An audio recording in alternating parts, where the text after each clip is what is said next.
I'm Van. I'm Sori. That's Slavy. Slavy? Slavy? Maybe he's Slavic. Who knows? Yeah. And Salty and Chip? And we are doing Draconian, the Morningstar. Yes, we are. Shout out to the big homie. He's requested it like 150 times. Yeah. So, patience is a For virtue. all your attempts and patience, it's now being rewarded. Yeah, mashallah, mashallah. Speaking of which, where in the world is Village? Where in the world is Sori? Here we go. This is the big homie, Juan. Yep, here you go, guys. Look at that. He's from I wish I could zoom in and see what is on that necklace. He's from another country. I just don't know where he is from. What does it say in the back? He's in Chase front of Bank. Chase Bank. So he had to deposit his check to pay for the Vin and Sori shirt. Oh. Or I think he won that one. I'm not sure. I can't remember either. Okay. Anyway, if you guys want a There you shirt, are. PayPal, VinandSoriMerch@gmail.com. and just $25 for a shirt, free shipping if you're in the U.S. If you're outside of the U.S., then you gotta tack on $15 for shipping. Unfortunately, but there you are. But It says maybe you're sick because of your secrets on the back. Maybe. I mean, think this through. I mean, if you have to do Can it. they see, honey? Yeah, they can see. They can see? Oh, okay. Yeah, off me. All right, I just want to make sure they could see.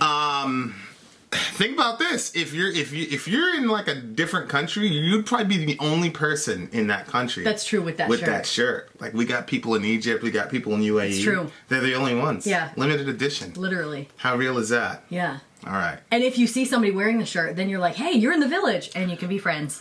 Also, if you're, was it 2025? For what? On Patreon, you get it after week 2. 25, not week 2, babe. Month 2. If you're $25 There's 2 patron. weeks of Patreon. Yeah. In your $25 patron. I think a $20 marker also gets it after the second month. Pretty sure. So, there you are. So if you were thinking of doing Patreon and you were also thinking of buying a shirt, you should skip the shirt, go to Patreon, and get it free. Oh, that's true. And then you would get points, and yeah, and you get points for your alliance. You wouldn't and have to do 150 plus. Right. I used to be a couponer. Please, if I was already planning on doing Patreon, that's the way I'd do it. Yeah. Get the most bang for my buck. Okay, here you guys ready for this? Morningstar, Draconian. What did you say? What kind of what? This is doom metal. Doom. Doom. Let's go. Go.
Wow.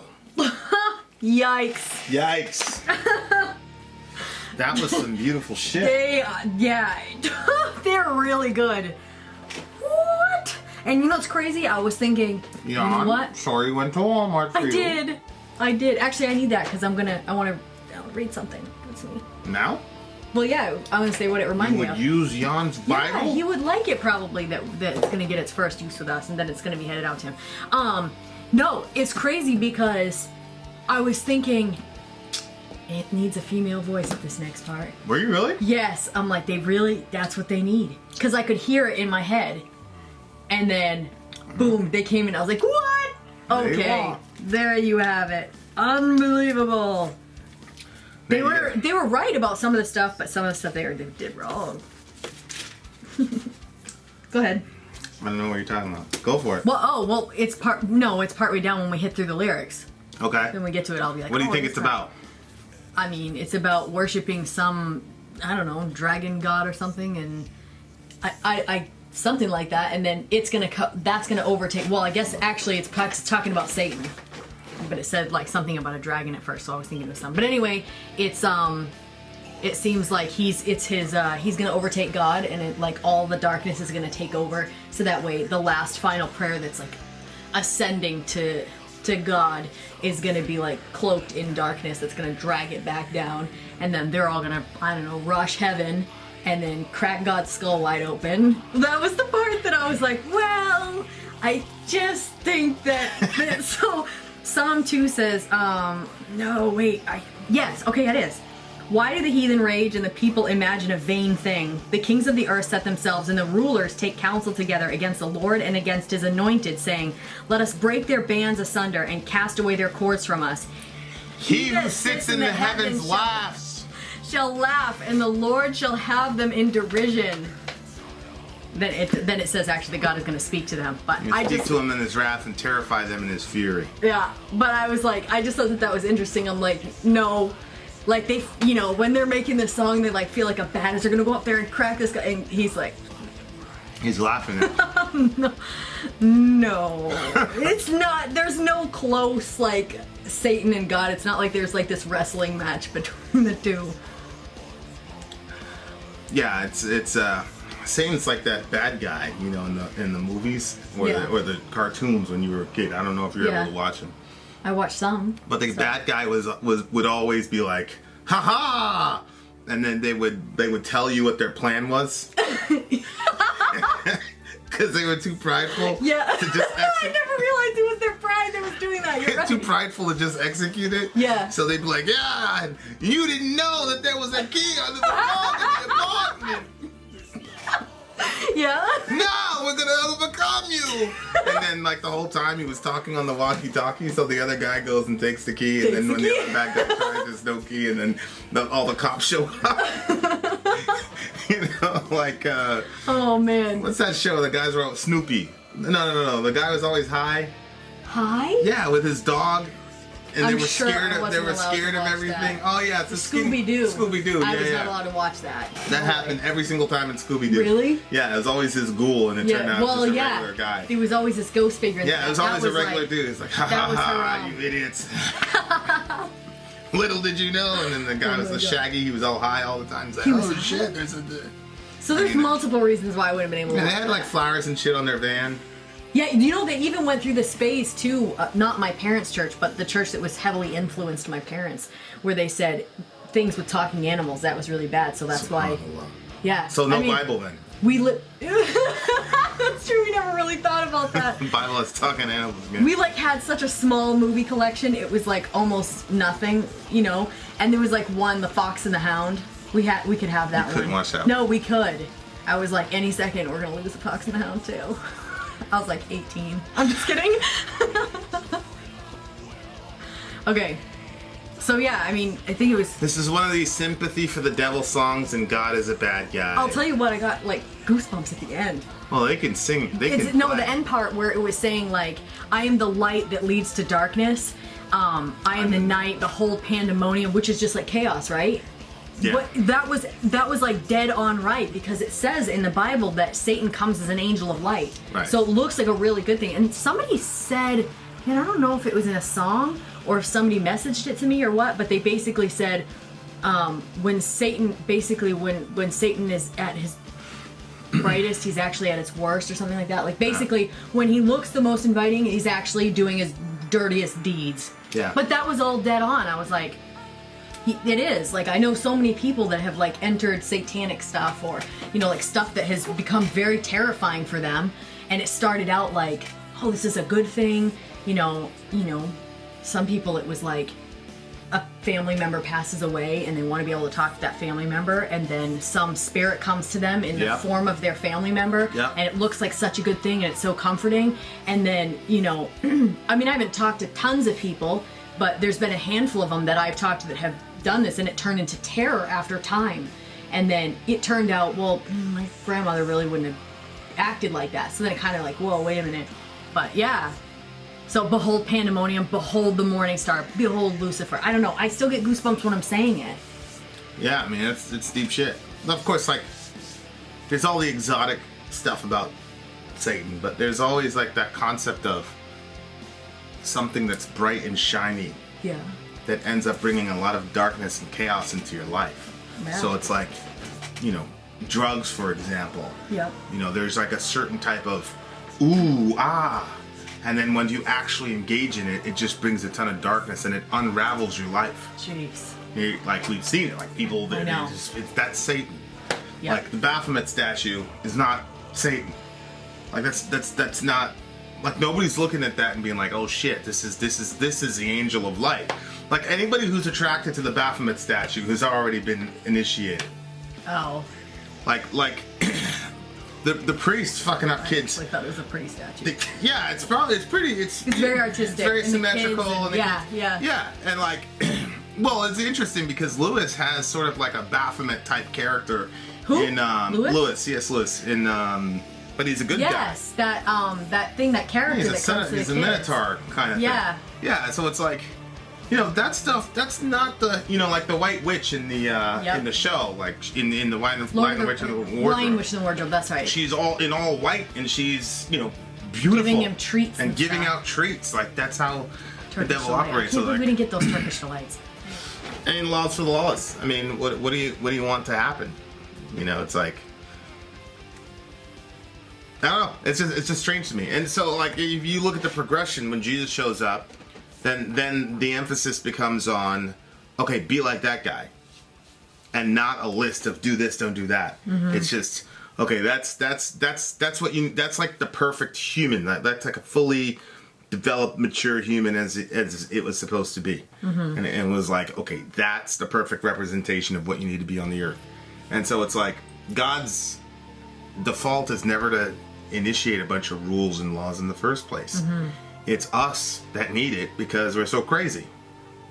Like, you know, like if somebody like if you think about like what's happening with us politically, like you have a group of people now who are saying we need socialized medicine, mm-hmm. we need universal health care, and then you have another group of people saying that's not the government's job to come in and take my money, mm-hmm. and help somebody. Yeah. You know, and it's like, well, if we were loving our neighbor, the government there would be no law. Yeah. To say it's true. that they need to kite money out of your pocketbook to mm-hmm. subsidize healthcare. Uh-huh. But because we're so fucking selfish, then it has to be a law. Yeah. You know, so it's like, I mean, we all of us have this in different iterations. Anytime you're in authority, creating laws creates more work. Oh my gosh. Yeah. So, you know, so I don't know. Yep. It's just, so this idea that like God is like a bad guy because he's got all these rules and the devil's a liberator because he wants to free you from these rules. It's like, that's what created the downtown area where we live when everybody was free to drug and have sex without any sense of responsibility or accountability as much as they wanted. Like, there's your freedom. Like, that's the thing that's interesting where he was saying that I'm the light that leads to darkness. It's interesting because it's like Satan is the freedom that leads to slavery. You know, it's like, oh, wow. You've got sexual freedom. Here we go. Sexual revolution. Great. Yeah. STDs all over the place, 50 million Yep. abortions later. Yeah. 'Cause even with abortion, like you'll hear people say like, well, I don't think it should be a form of birth control, which, you know, is a concession that it's not a good thing, and it's a terrible decision for a person to have to make. And they always bring up the rate 1.5% of the 50 million abortions that we've had in this country. The vast majority of them have happened because of sexual freedom. Yeah. No, it's true. So there you are, you know, and Yeah. Any kind of any rape would be that person was exercising their sexual freedom upon another person, which inevitably took away their freedoms. But every rape case well, is yeah, that, isn't it? yeah. Well, that's a form of oppression, which there's biblical laws of that guy needs to die. Yeah. Right? Like Deuteronomy, if you sexually assault a girl and it's beyond a shadow of doubt that you did it, they execute you. So, you know, which opens up a whole other ball of wax. But yeah, I mean, it's like none of us wants absolute freedom, because that's you know, where it says behold pandemonium, right? Yeah. Pandemonium's not. Can you imagine? I know, and the way that it was said, it was like a good thing. Like, yes, here it is. Behold, but Yeah, like this awesome celebration. Like pandemonium is not good. oh no, You want to know how I know that this guy doesn't believe that pandemonium is good? because he did such an excellent job for the orderly song. He stayed within about 2 scales on the guitar, Yeah. and about 2 octaves vocally. So it's Yeah. like, you don't like pandemonium. Like, what are you talking about? This dude especially, like, you can't create beautiful music like this with pandemonium. Like mayhem and all that, like, okay, like maybe you could make an argument for like real true cult black metal. You could say okay, but Yeah. not this guy. Right. This guy's like the complete opposite of pandemonium. This guy's probably in like the top 2% of humanity right now as far as like skill and ability to Yeah. to he's- turn. I mean, Wow. think the non-physical aspects of reason and logic and scale work, and then apply it to Yeah. vibrations, and then create this stuff. Like he's probably in the top 2%, and Yeah. here he is exalting pandemonium. Yeah. So it's crazy when you've held a person who's the fallout of people's freedom. Like, you know, it's interesting to me. Or you see somebody like that wants to quit and can't quit because they exercised all their freedom to whatever, and a lot of these people would have killed to have an opportunity to not fall into that addiction. You know, I'm still stuck on the last thing, the pandemonium thing, because if you think even the line itself was orderly because he was using language to communicate it, Right. and the language was dictated by letters, Right. you know, that tells us what the word actually means. So there's so much order in even the line that says, "Behold pandemonium," as there's all this order. Yeah. There's all this meter and scale work and order, and he's a pandemonium. Yeah. Yes. It's like Vatane, like they're part of like the satanic chaos temple or whatever, but Yeah. all their shit is very orderly and on purpose. You know. Yeah. But then again, maybe these patterns just emerge randomly. See what I did? Yeah. So I don't know. God's oppressing his final soul. I don't know. I've never felt oppressed by God. I've seen people oppressed by demons. Yeah. Here's the interesting thing. I've seen people possessed by God's spirit, and I've seen people possessed by demon spirits. Oh. And the person who's possessed by God is the freest person I've ever seen in my life. No, you're completely right. And the happy. person that's happy, but the person that's possessed by Satan is the most oppressed, Yes. downtrodden person And I've ever there seen. is pandemonium. Like complete I chaos. went with this woman that was, she was possessed by demons, and I don't know how much detail to say, but anyway, I went to visit her so that way I could like pray over her and stuff. And like, man, Is that the one that hit me?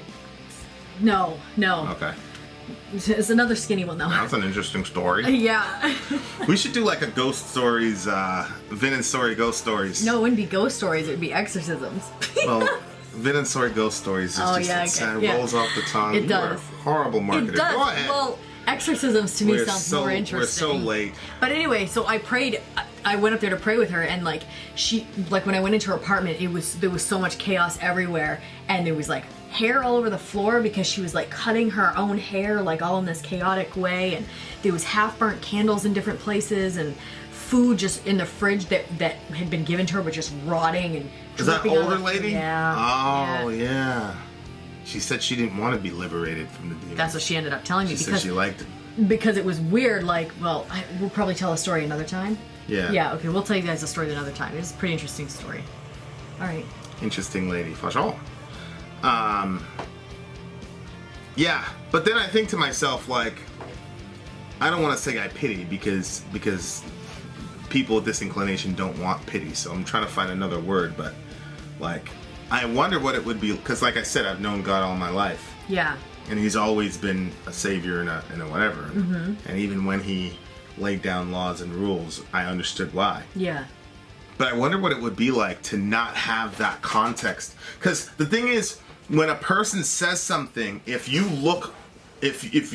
attribute a certain motive to them, it doesn't matter what they're telling you, you're going to interpret it good or bad depending on what you think of them. Right, because if you were climbing the side of a cliff and you had a guide that was helping you, every rule that they put, you would know it was for your best because you trust them as your guide. Right. If you don't really trust God as your guide, then it's going to feel like everything he's just telling you is just trying to limit your fun. Yeah, like the... And it's almost like... Yeah, and it's like, you know, when you're really, really small and your parents tell you something, it's like, you know, if you have that relationship with your parents and you love...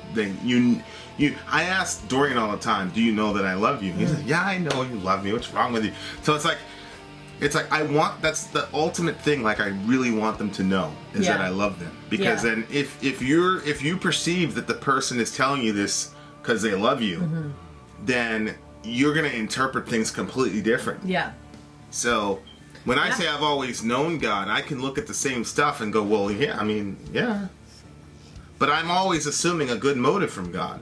So I don't know what it's like to see things in the Bible and assume a bad motive from God. Yeah. I think I always used to assume a good motive, but I felt closer to God, like as a child and growing up in my teen years and all of that. Like, I think I always assumed good motives of him. And then I think it was like a more recent thing where I was kind of like, wait, can I trust you completely?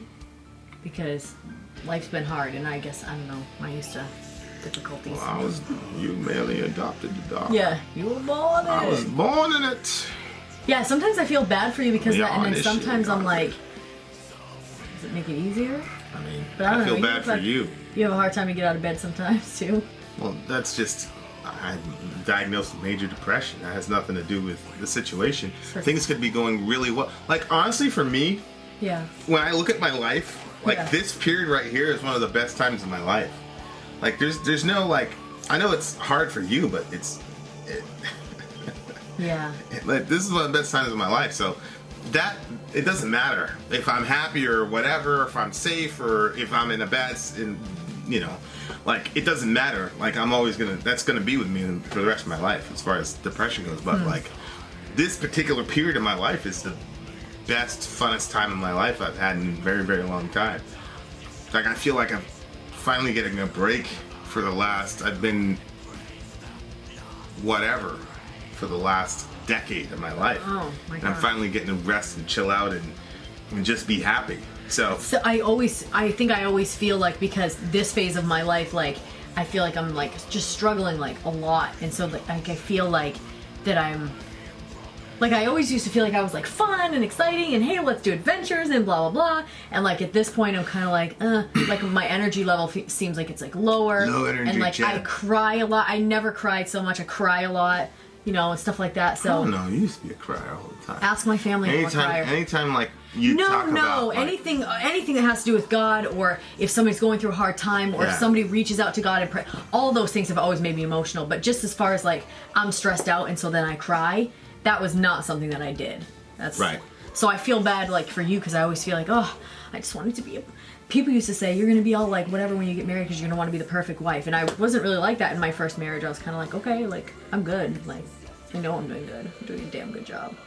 But with you, I always feel like I'm not doing enough and I'm crying. Anyway. Weird. But it's good to know that this is a good point in your life, so maybe I'm doing okay. The only true love will remain. eternal seems the time, but the only true love will remain, and darkness will rise up to heaven. Yeah. To embrace the last final prayer. I know, that part I was like, what? That's some claustrophobic shit right there, I thought. Like, because you always want your prayers to, like, go up to heaven, and then some people feel like, I don't feel like my prayers are getting to heaven, I don't even think God's hearing it. And, like, this is saying, like, the last one is almost finished. Yeah. It seems like the last final prayer coincides with the last final soul that God oppresses. Yeah. Wow. Yeah, it's like I said, I don't think these people have ever actually ran into a person who's dealt with spiritual oppression. Now, we've also dealt with religious oppression, but that's not the same thing as God oppressing. It's not. It's very interesting, but no, it's not. Because, like I said, like when people are when people are indwelt with God's spirit and they're like under the power of God, like it's crazy to see. Oh like, yeah. Addictions get broken and like all types of shit happens. Like mindsets get changed for the better and people get liberated and you just see everything seems different. Eyes become brighter. Everything is like because like a lot of this has to do with how you define freedom. If freedom is I can do whatever the hell I want, which is one of the reasons why I make a point to say I'm not a libertarian. This whole, you act or act otherwise, and like you're at some neutral point, you can do it. Like that's not freedom. Freedom is being who you were created to be. Like the only freedom an eagle has is when they're flying. You don't look at the eagle and go, poor eagle, he can't swim. Yeah, you know what I mean? So it's like, if the biblical premise is right, and you're created in the image of God, and you're created to represent God on the earth. Then you're only free insofar as you're representing God on the earth. Yeah. To the highest degree that you can as yourself as an individual. That's where the freedom comes in because I don't represent God the way that you do. I represent God the way that I do. And that's freedom. And for you to try to make me do it your way is oppression, right? As long as I'm doing it God's way generally, then there's got to be a Vin way of doing that. And the closer I can align Vin's way with God's way, that's freedom. Yeah. Getting to go around and spread your seed all over town is not freedom. You just, there's rehabs for... How many rehab facilities do we have in this country? I've never seen a Holy Spirit rehab center. Like, oh, you've had too much God in your life. You gotta... God almighty. There's sexual addiction, drug addiction, alcohol addiction. Like, there's so many addictions in the world, and everybody that got addicted said, I'm going to do this on 10 because I'm free to do so. That's scary. And that's how they get shackled. So, anyway, I want to talk, I want to talk to a theistic Satanist is what I want to do. Oh, yeah. I want to have a discussion with a theistic Satanist, like somebody who believes that Satan's an actual being in the world. It's a discussion, not a debate. No, it's just I just want a discussion because there really isn't much to debate about. Like, what am I gonna say? Like, don't follow the devil, follow God. No, I understand that. I'm just saying. I think he already knows. People sometimes think that you just want to debate all the time, but I don't think that that's the case. Like, but they don't see the side discussions that you have with people that are not debates. Well, yeah, those aren't for public consumption. No, I know. That's why I'm talking about. I see. Because they don't understand. I know, Vin, that you already know this, but they just see you on the fireside debating, and then fighting with me on these things when I'm right, obviously. You're right when you agree with me. No, I'm right all the time. No, I just put that out there for people. Like, I knew it, Vin, that son of a bitch. Some people don't know when I'm trolling them. It's so funny. I know. I should mature more. That's immature, though. I don't know. I like that. I like that level of maturity. Yeah. I told you. What do you give the song? If I wasn't worried about people, I would get some fake account and troll people. Because that, to me, is fun. When people start trolling us on a thing, I'm like, I can't fault them. Unless they're saying some really bad stuff, then I'm like, well, yeah. But yeah, like Lilo is the perfect troll. But I don't really think that Lilo's a troll. Us, I don't think that's a troll. I would be the type of person that, like, there's an important discussion going on, and they're saying, okay, everybody type in, blah, blah, blah. You're right, Lilo's and I'd be like, burritos and a taco sandwich, and I'm going to go to sleep and sleep in the sour cream. See, that's trolling. I did it on purpose right before you took your sip. That's what I'm saying. And that's fun. Like, I feel happy about that. That's one thing I liked about being a kid. You could just tease all the time. Oh, it's definitely a 10 for me too. There was no You know what I like? question. They were very, very patient with the girl. Yes. Like, they didn't just say, oh, we've got a girl and she's got badass in the vocals. front, yep. Like, they waited and then they put her in my opinion, at the perfect time. I totally and like, agree. she didn't overpower the song, but she definitely kind of carried the song, like, the second half of the song. And they waited until Sure. that point where I was like, they need it, and then boom. Yeah, that was perfect. That was like one of the few times where it's like they were able to mesh those vocals. Because like he went between I would like listen to more of this. guttural vocals and kind of cleanish vocals, and then the girl comes in and it's like, whew. Yep.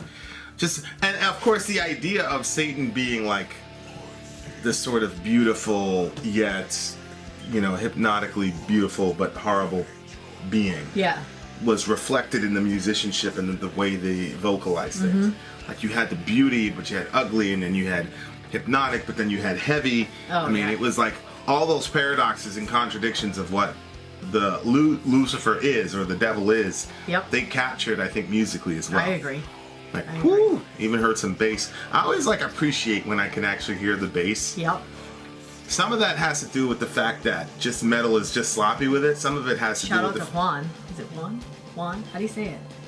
It's not Juan. Juan is Spanish. Oh my goodness. How do you say it? Jan. Jan. Big homie. It's my guy. But some of that has to do with, whatever. Like, metal is just sloppy with the bass. Some of it has to do, though, with me not being trained To hear. to hear the bass. Yeah. So, as, it was a Novel of Scars video, and somebody was like, you didn't say anything about the bass, blah, blah, blah, blah. I was like, what's this guy talking about? I hit the thing again, and I listened specifically for the bass, and I was like, oh, shit. Oh, wow. Because the bass, basically, that rhythm section basically carried the song in that song. They got no burn from us. But we usually don't talk about instrumentation anyway. But anyway, I like the song. I like the musicianship. It's a 10. What'd you give it? I already gave it a 10. I think this is like the first Devil song that we've actually given a 10. Yeah. Yeah. Behemoth maybe. got a 6. Oh, Father of Satan, no Son got a 666. Yeah, that was just God almighty. a little higher than a 10, I guess. Right. It's an 18. All right. Vin out. Sorry out. Gone. This night.